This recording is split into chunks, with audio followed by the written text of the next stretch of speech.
How to search in Google Sheets. Hi everyone, it's Sophia to assist you today. Without any delay, let's jump right in. First, open Google Sheets. You'll find this kind of screen pop up. Then, in Windows, select CTRL, then plus F key.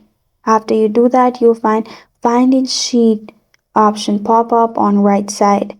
In here, you can type in anything you want to search in your Google Sheets. After you search it, simply press on enter and you'll find all the options you have searched in Google Sheets that you needed. This is how to search in Google Sheets. Thank you for joining me today. If this video helps you out, please leave a like and subscribe for more. Got a question or want to suggest a topic? Comment below. I am Sophia signing off. Until next time. Thank you.